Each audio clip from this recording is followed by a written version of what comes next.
Welcome to the Smart Driving Cars podcast. Thank you for taking time with us once again. I'm Fred Fishkin, along with the Faculty Chair of Autonomous Vehicle Engineering at Princeton University, Alain Kornhauser. Hi, Alain. Hey, good evening, Fred. Good evening. And we've got a busy night ahead with the latest Smart Driving Cars newsletter. On top, let's talk about the outbreak of war in Israel, a geopolitical update.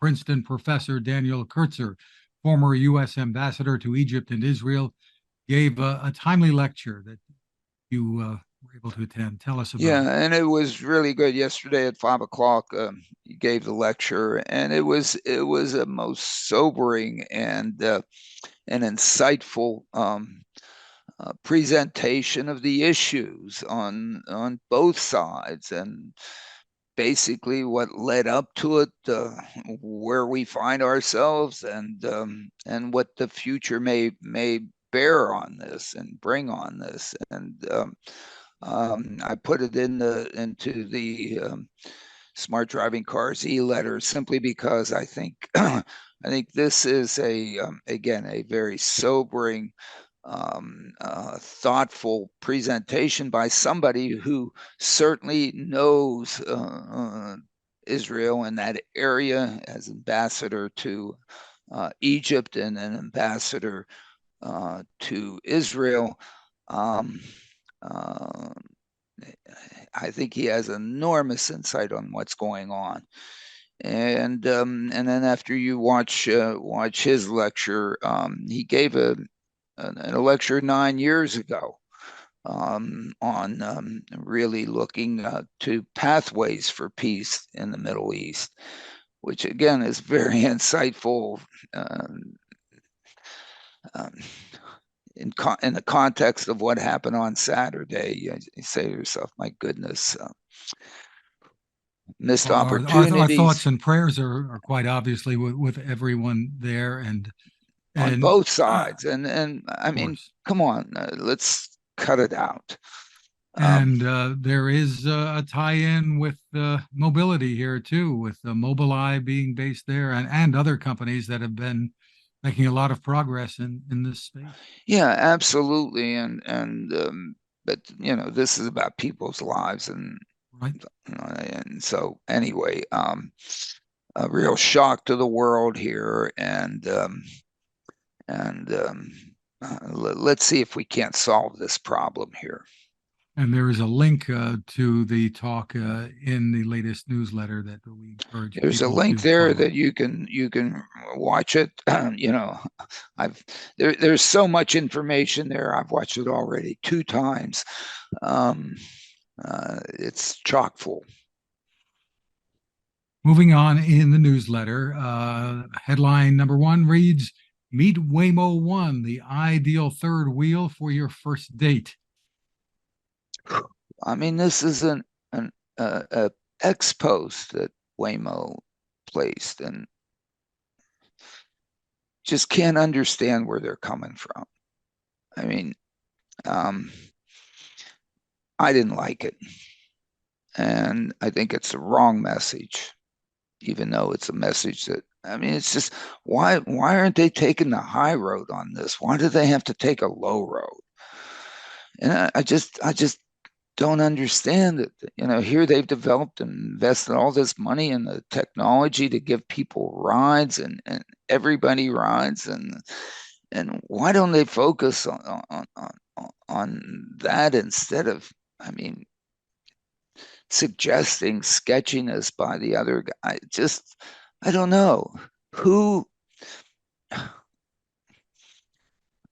I don't know, as the suggestion As you might say, the wrong message about the market and the importance. well, no, wrong message about not just the market, but wrong way to differentiate yourself. I mean, you've developed a technology that has the opportunity to be totally disruptive in a positive way of giving high quality, affordable rides. And why don't take the positive anyway? At least I didn't like it, and as I suggested, and it really comes on the heels of a meeting with the International Association of Transportation Regulators in Scottsdale, I guess a little over a week ago, in which Ellie Kaysen from Kassan from Waymo just gave a beautiful talk. Put her in charge. I mean, I don't know who put that. Anyway, uh, maybe others will say, "My goodness," but come on, whatever. I don't understand it. Next headline to touch on from the Smart Driving Cars newsletter: how the costs of car ownership add up. Yeah, and in a sense, maybe focus a little bit on that, and people that basically have to make trade-offs on whether or not they feed their family as opposed to buying a new car. And why doesn't Waymo go in and say, "My goodness, we can give you rides"?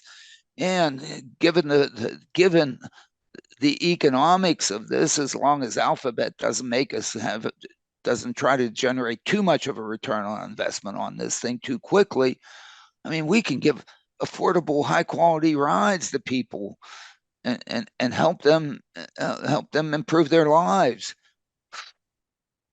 I Why mean, aren't they making that pitch?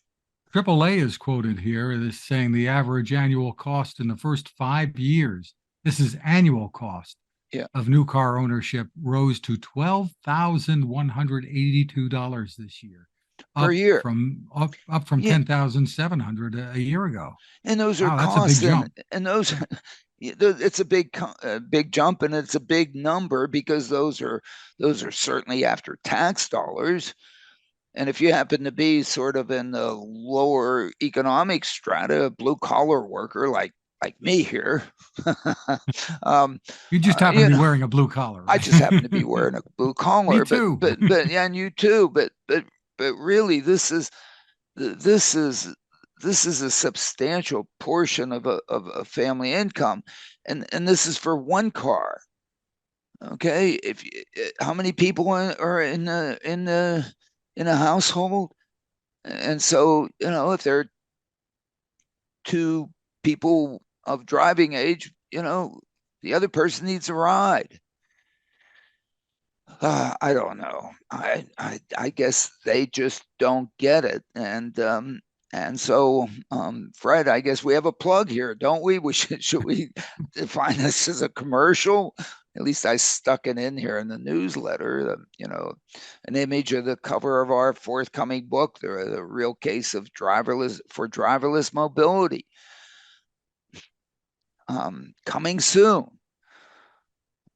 But it's not it's not the message that Waymo was giving. It put out on X a couple of days ago. More like what Nelly talked about. And anyway, whatever. You have in here another interesting piece. You've talked about SpaceX frequently, and now we're tying it in with the Tesla Cybertruck. You've got something. Tesla Cybertruck tows huge SpaceX Raptor at Starbase. I would have liked to have seen that.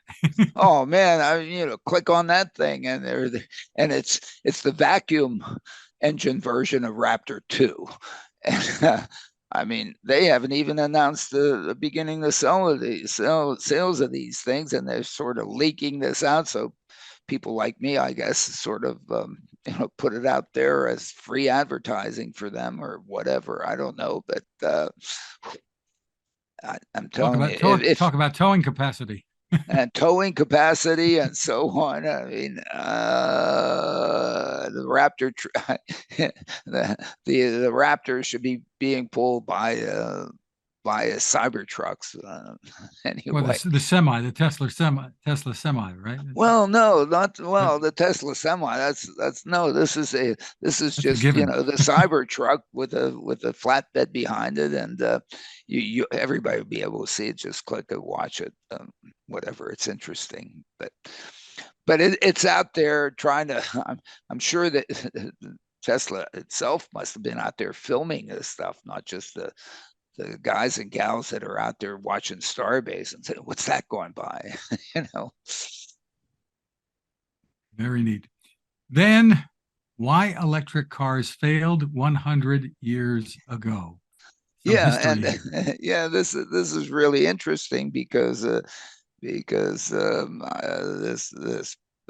uh, podcaster went and investigated this 1901 Waverly Model 22 that some Brit has, and he was displaying and talking about it and riding around. So the darn thing is 122 years old now, because and it apparently totally unrestored in original shape, and talking about how electric cars in the 1900 to 1905 time frame, the competition between steam, internal combustion, and electricity to power these new horseless carriages. It was essentially a horse race at that time, and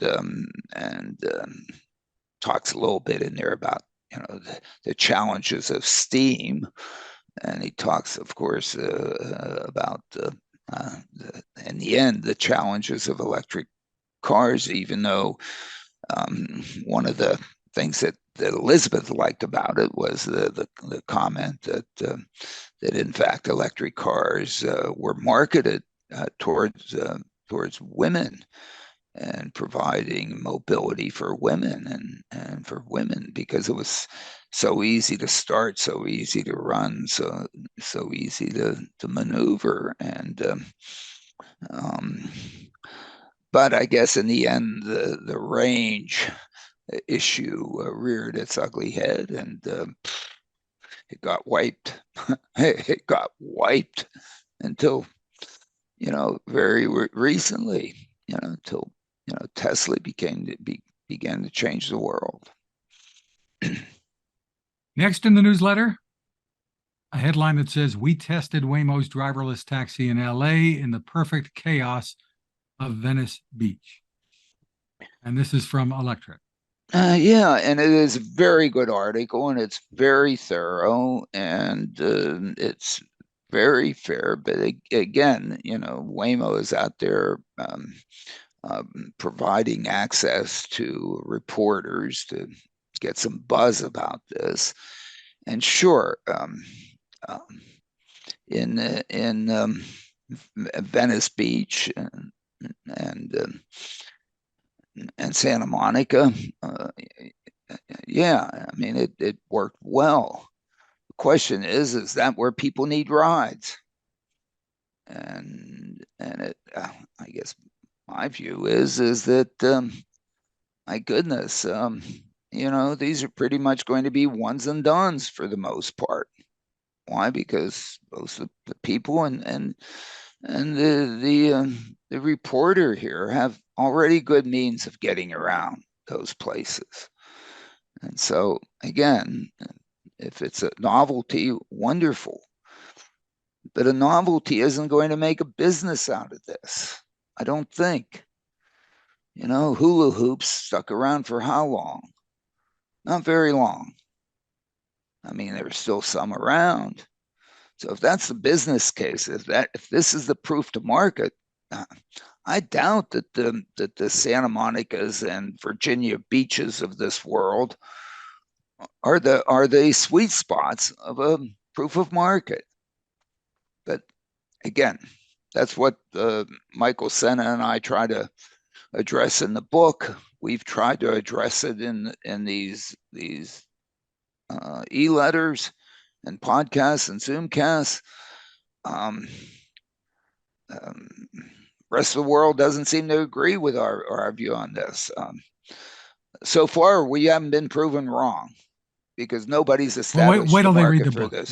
That's Well, I mean, this is if you read Schumpeter, if you read it, this is supposed to be a disruptive technology that changes the game of giving rides.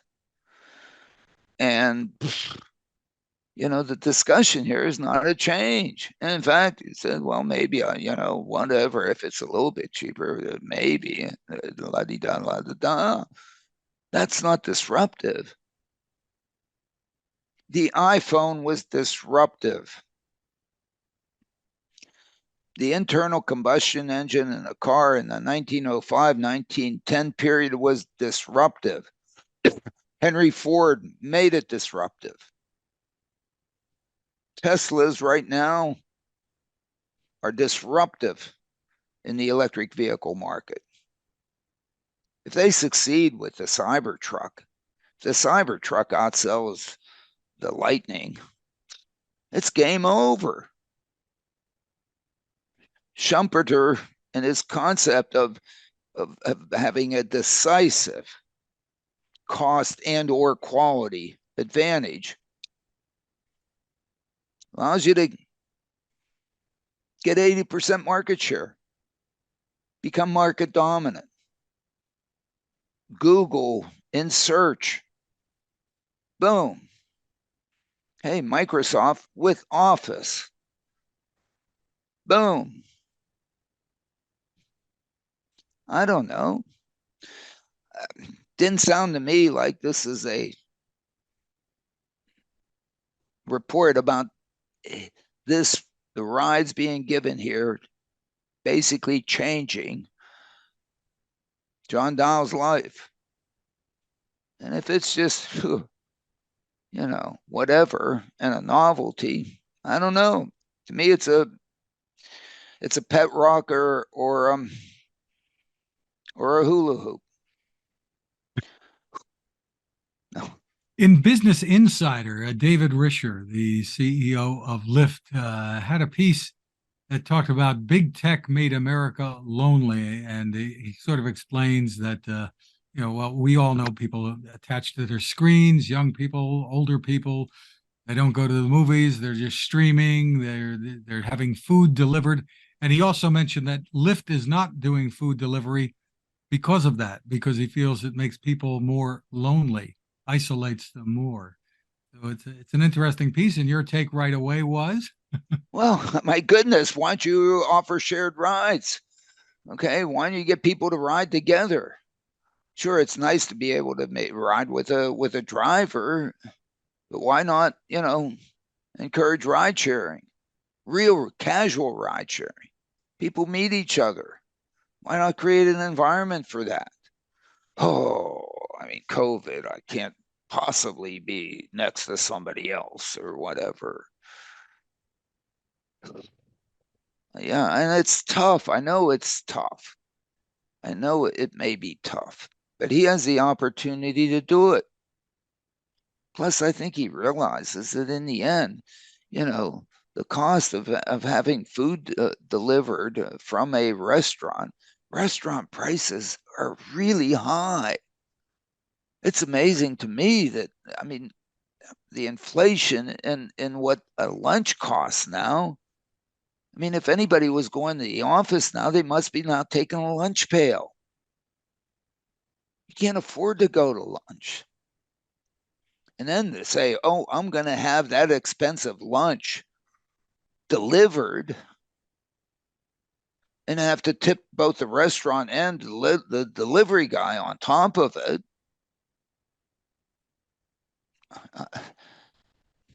Is Uber really making money on whatever? And in New York, the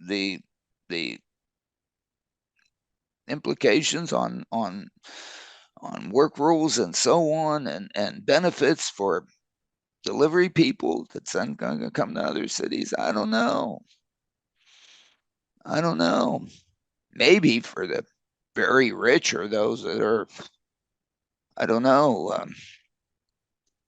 have too much money in their pocket. Maybe that's all of America. I don't think so. So I don't know. well, Others, here's a delivery driver you don't have to tip. The next piece is on Bolt Robotics, van to door package delivery and multi-robot van to door delivery, and they have a 3D animation of this that they're showing. yeah. So of course, Robert Sheedy took my class. We're discussing this stuff. He's developing it. He's been developing this concept. Take a look. It might have legs, although it doesn't have. I guess it has two little pegs and whatever. And there are a certain percentage of homes that are separated from the sidewalk by basically a curb, some steps to a porch. And there's a certain distribution, a certain part of the distribution of package sizes that Amazon has to deliver to these places.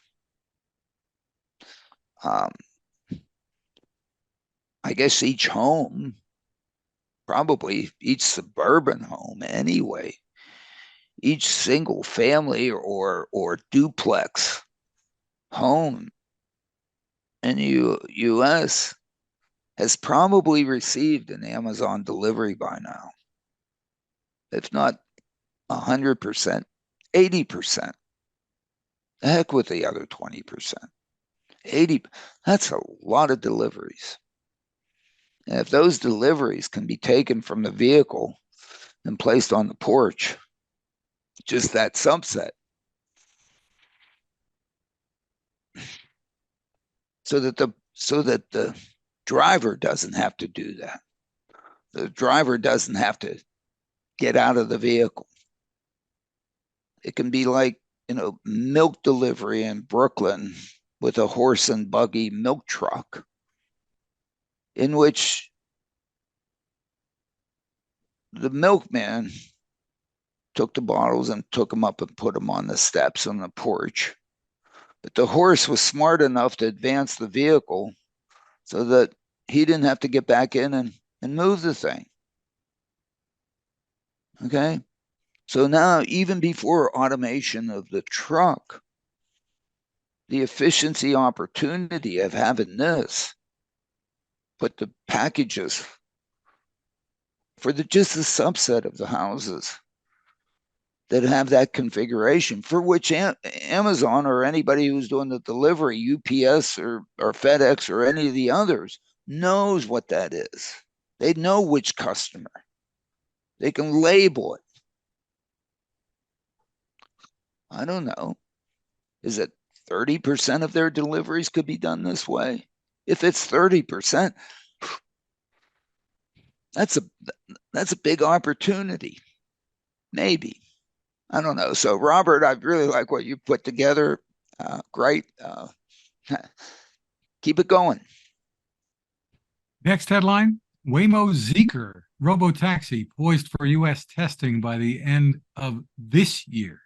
That's pretty soon. Well, it's coming out of, Zeeker, which is, really tied in with Geely, the Chinese auto manufacturer. I really want to say nice things about Waymo. They really have a great Waymo driver, okay? But I don't know, they need a vehicle. And given the current geopolitical situation, where it might evolve in the next few years, really, this is in the top of what Waymo is looking at in terms of vehicles that would onto which the Waymo driver would be appended. I don't know. Given whichever administration ends up coming here, being in charge in 2024, boy, if it's not made in America, I don't think it has a chance in America. Now, maybe they're doing this for the Chinese market. I can't imagine, given what we're trying to do to TikTok and others here, how China is going to let a Waymo driver be on any vehicle ever in China, ever, in the next whatever, in the foreseeable future. I don't understand. Now, maybe Waymo has nothing to do with this, and because this, again, is I don't get it, but who am I? So, I mean, I'm a blue collar worker. I came off a boat. I'm a foreigner. I don't know. Whatever. Alan, the next story is pretty familiar because it's so similar to a horrible crash from more than 5 years ago. Yeah. It's headlined It's the 19, final 11, it's right? now, yeah, 6 years. It's Right. 2017. The Jonathan Brown. final 11 seconds of a fatal Tesla autopilot crash, and this one was in Delray Beach, Florida. Yeah, and the Washington Post does a very good job of showing the animations and actually showing some videos of it and really recreating it quite well, I think. But the comment is something about the driver not having his hands on the wheel. Uh, it's not the problem wasn't that the driver didn't have hands on wheel. Problem may have been the driver didn't have foot on brake. Okay, And this was not but full self-driving we're talking about. This is well, I did. autopilot, which Yeah, is sure, which is whatever. standard on all Teslas. Right. Yeah, it's standard on all Teslas, but okay. So You need to have your hands at least every now and then on the wheel applying well, pressure I don't for it to understand work. why you need to have your hands on the wheel. They should have that. You should have your foot on the near the brake, because if you had your hands on the wheel, you wouldn't have been able to avoid it, or you flip the car and you die anyway. The problem is brakes weren't hit. Not that the steering wasn't done, the brakes weren't hit. So, maybe that's a little technical detail, it's whatever, but come on. Now, what's the real problem probably was that there weren't any eyes on the road. Because if there had been eyes on the road, one would have hoped that one would have seen, oh my goodness, there's a stationary object ahead that I think eyes would have suggested that I'm not going to be able to pass underneath it. He went into a semi and the roof was sheared off. For those who don't know Yeah, the he went story. under a semi. Okay. Now, maybe he thought he could pass underneath it, just said that, hey, let her rip. I kind of doubt it. All right. But he probably didn't have his eyes on the road, didn't see it. So, of course, then the question comes, well, why didn't autopilot see it? And I've said, since the Joshua Brown thing, even LiDAR, radar, vision has trouble determining, can't accurately determine the headroom under an overpass. So as you're approaching an overpass, these things, they all say, hey, yo, there's a stationary object ahead. It picks those things out almost perfectly. It picks out, telephone poles on either side. It picks out trees. It picks out guardrails. It picks up overhead signs. It picks up branches overhead. It picks up abutments of overpasses. One goes under these things all the time. And so, it's not going to freak out and start applying the brakes or say, hey, yo, wake up and whatever on these things. Because, if it's following a car, the car ahead is moving, it's not stationary. And my goodness, if the car ahead can pass underneath it, my car should be able to pass underneath it. So if it sees something overhead, oh, that's a sign overhead, or whatever, it doesn't even need to determine if it's a sign. I'll be able to pass underneath it. Forget about it. Don't warn the driver. Don't, just forget about it, because, if I start warning somebody that they're about to pass under a sign overhead every time you pass under a sign that's overhead, or under, an overpass, or under tree branches, people would turn them off. They'd take the cars back to the manufacturer and say, this doesn't work. Give me my money back. So in the algorithms, it disregards these things. Hey, the car ahead of me can go underneath it, I can go underneath it. Until I'm not following a car ahead. There's no car ahead. There's nobody there's ahead of me to prove that you can pass underneath. And then I have to figure out whether or not I can pass underneath, or the system has to. And I think they're all bad at that. And so the assumption is, there's something that looks like an overpass ahead of me, stationary side of an overpass ahead of me. Let me look at my high definition map database. Is there one there? No. Is there something that's blocking, that would be blocking the road ahead there? No. This happens so rarely. It's such an outlier. Forget about it. Whoops. This is the side of a trailer that doesn't have a skirt.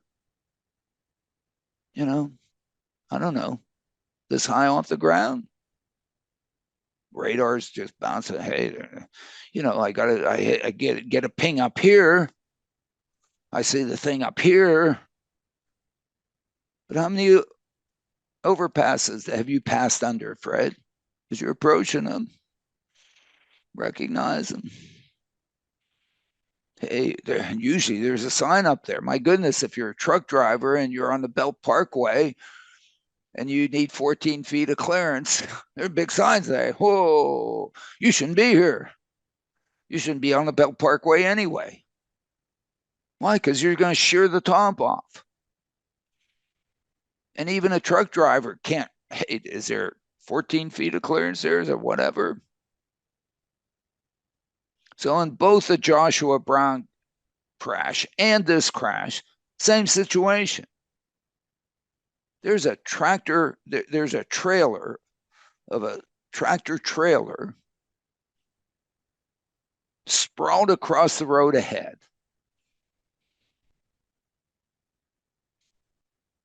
What the heck is that trailer doing there? Why isn't that truck driver on the horn? What? So no wonder. I mean, this is a situation. This is really tough. It's like, how low can you go? Can you get under there and bend your bond? I don't know, whatever. But, I'm only looking at this stuff from a distance. I just look at what's out there, and my goodness, we know that in any of these systems, unless you're in the back seat, or I guess the passenger seat of a Waymo, or in the back seat of a Cruise, because I don't know if they let people into the front seat or not, where the vehicle is taking you, then you can sit there and not pay attention to what's going on. And both Waymo and Cruise, if anything happens, it'll be on them. And they've gone out there and accepted that responsibility to give you a ride.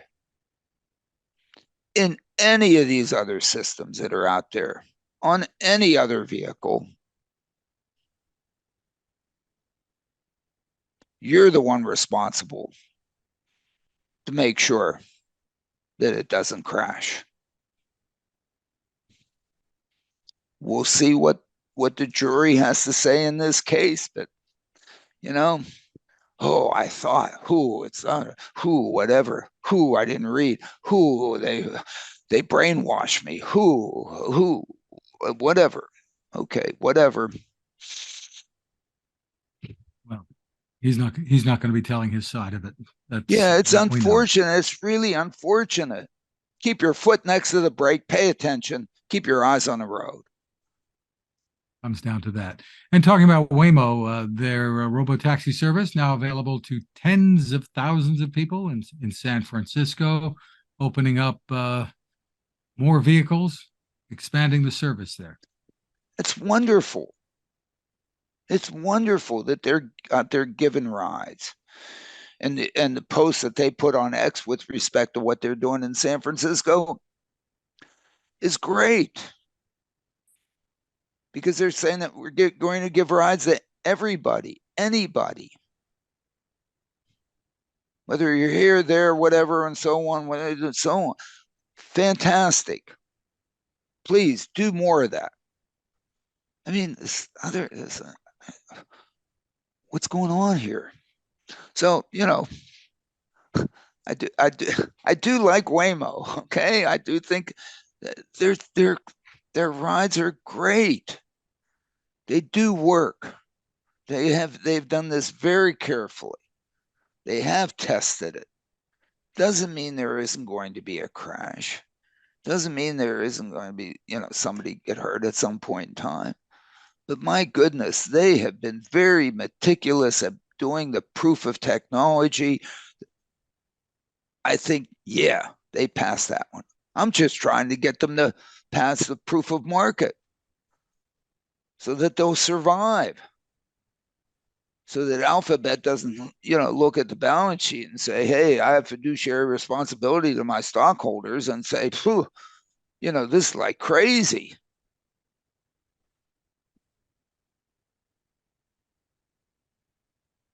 Absolutely. Our friend Rob Maurer, another tip of the hat to him at Tesla Yeah. Daily. Yeah. He's got the EV credit news and the Tesla price changes, update on Cybertrucks. He's on top of things all the time. He's on top of things all the time, and it's interesting. It's good that if we're going to incentivize, the purchase of electric vehicles by giving basically rebates, why have the person wait until they can take it off their taxes? If for people that are rich enough and are going to pay cash for the car, it doesn't matter.